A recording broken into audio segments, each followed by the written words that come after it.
Assalamualaikum warahmatullahi wabarakatuh. Salam sejahtera untuk kita semua. Perkenalkan, nama saya Muhammad Maulana Waluyo dari semester 6A. Saya akan mempresentasikan dari bab 10 yang berjudul Bisnis Lingkungan Hidup dan Etika dalam mata kuliah Etika Bisnis. Pendahuluan, masalah sekitar lingkungan hidup kita sadari bagaimana industri mengakibatkan timbulnya kota-kota yang suram dan kotor. Tempat penghunian yang ada di sekitar pabrik-pabrik diasosiasikan dengan suasana asap, celaka, dan bau tak sedap. Sekarang populasi yang disebabkan oleh industri mencapai tahap global dan tak terbatas pada beberapa industri saja. Cara berproduksi besar-besaran dalam industri modern dulu mengandaikan begitu saja dua hal yang sekarang diakui sebagai keliruan besar. Pertama, bisnis modern mengandaikan bahwa komponen-komponen lingkungan seperti air dan udara merupakan barang umum sehingga boleh dipakai seenaknya saja. Kedua, diandaikan pula bahwa sumber alam seperti air dan udara itu tidak terbatas.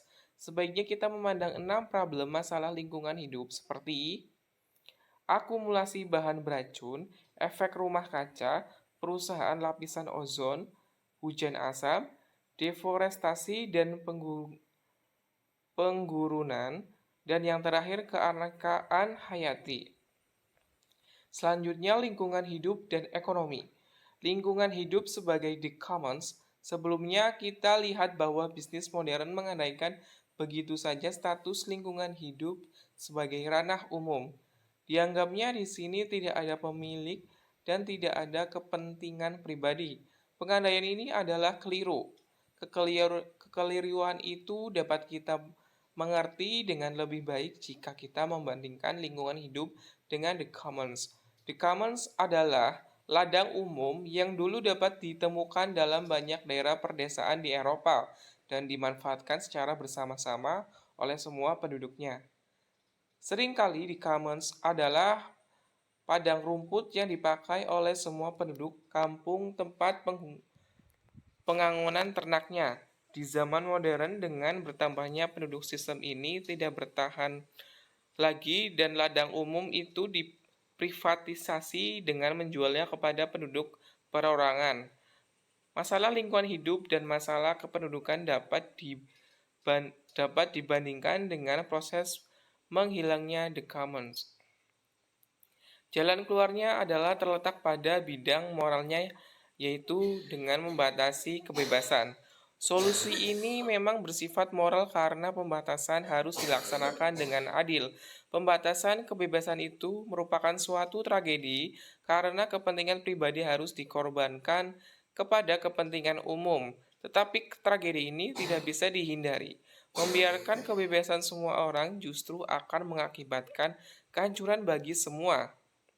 Lingkungan hidup tidak lagi eksternalitas. Dengan demikian, serentak juga harus ditinggalkan pengandaian kedua tentang lingkungan hidup dalam bisnis modern, yakni bahwa sumber-sumber daya alam itu tak terbatas. Selanjutnya, pembangunan berkelanjutan.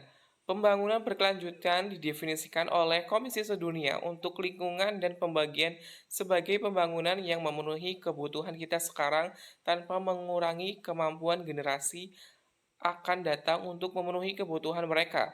Laporan komisi itu diumumkan pada tahun 1987 dan berjudul Hari Depan Kita Bersama, dalam kurung Our Common Future.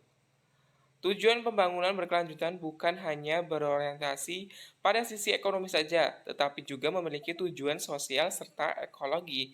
Tujuan ekonominya adalah ekoefisiensi, pertumbuhan ekonomi, stabilitas serta pemerataan. Tujuan sosialnya adalah pemberdayaan masyarakat, mengurangi kemiskinan, menciptakan SDM berkelanjutan, memantapkan jati diri bangsa, serta kebersamaan dan pembinaan sistem kelembagaan. Tujuan ekologinya adalah melestarikan keanekaragaman hayati, mencegah terjadinya pencernaan, integritas ekosistem lebih irit dalam penggunaan sumber daya alam, serta memulihkan lingkungan hidup yang rusak.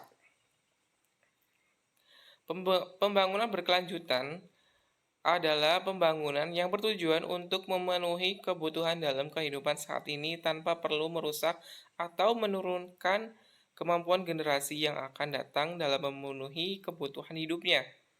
Pada dasarnya, konsep ini merupakan strategi pembangunan yang memberikan batasan pada laju pemanfaatan ekosistem alamiah dan sumber daya yang ada di dalamnya.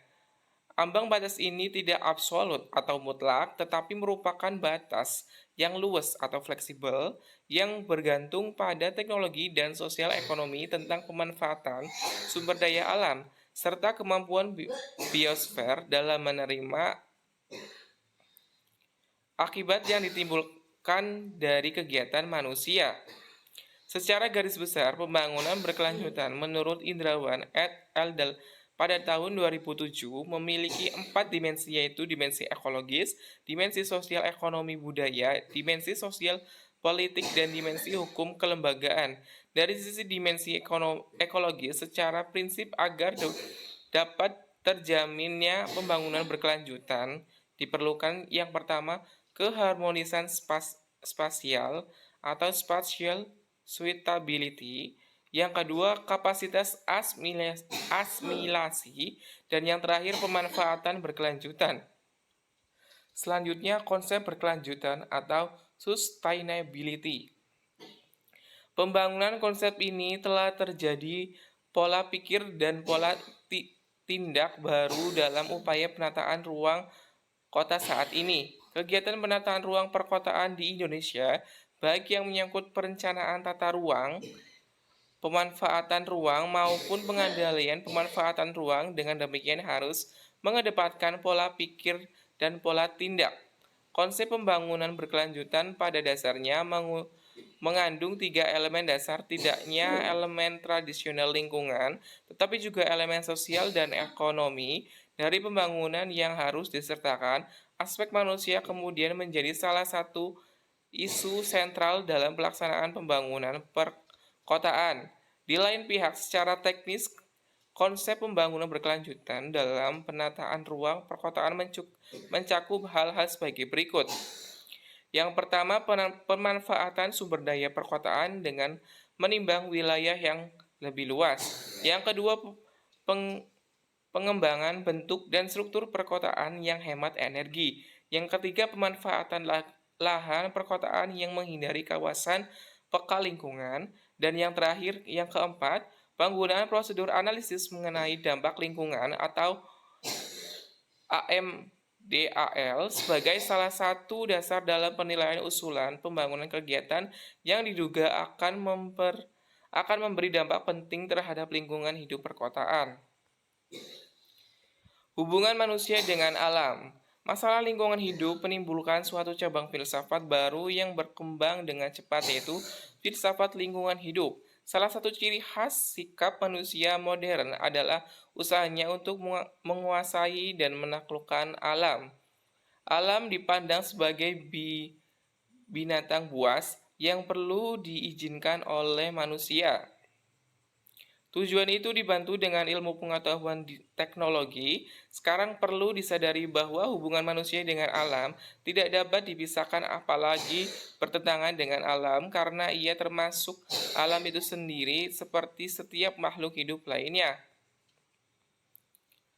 Sebelumnya di sini kita mencari dasar etika untuk tanggung jawab manusia itu sendiri. Seperti sering terjadi, dasar etika itu disajikan oleh beberapa pendekatan yang berbeda, yaitu A. Hak dan deontologi, B. Utilitarisme, dan C. Keadilan. Di bawah ini 3 cara untuk mengaitkan keahlian dengan masalah lingkungan hidup. A. Persamaan prinsip penghematan adil, B. Keadilan sosial implementasi, dan C. Tanggung jawab terhadap lingkungan hidup. Jika populasi memang merugikan lingkungan, salah satu tindakan yang logis adalah dengan melarang semua kegiatan yang akan mengakibatkan populasi. Etika ekologi selanjutnya dibedakan menjadi 2, yaitu 1. Etika ekologi dalam, dan yang kedua etika ekologi dangkal.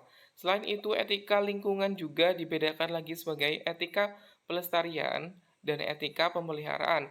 Etika pelestarian adalah etika yang menemukan pada mengusahakan pelestarian alam untuk kepentingan manusia, sedangkan etika pemeliharaan dimaksudkan untuk mendukung usaha pemeliharaan lingkungan untuk kepentingan semua makhluk. Yang dimaksud etika ekologi adalah pendekatan terhadap lingkungan yang melihat pentingnya memahami lingkungan sebagai keseluruhan kehidupan yang saling menopang, sehingga semua unsur mempunyai arti dan makna yang sama. Etika ekologi ini memiliki prinsip yaitu bahwa semua bentuk kehidupan memiliki nilai bawaan dan karena itu memiliki hak untuk menuntut penghargaan karena harga diri, hak untuk hidup, dan hak untuk berkembang.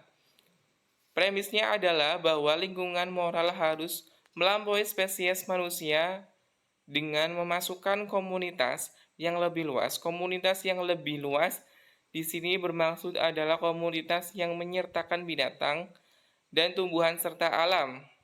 Sedangkan etika ekologi dangkal adalah pendekatan terhadap lingkungan yang menekankan bahwa lingkungan sebagai sarana untuk kepentingan manusia yang bersifat antroposentris. Etika ekologi dangkal ini biasanya diterapkan pada filsafat, rasionalisme, dan humanisme, serta ilmu pengetahuan mekanistik yang kemudian diikuti dan dianut oleh banyak ahli lingkungan. Sekian dari presentasi saya di bab 10. Apabila ada kesalahan kata, mohon maaf. Wabillahi taufik walhidayah. Wassalamualaikum warahmatullahi wabarakatuh.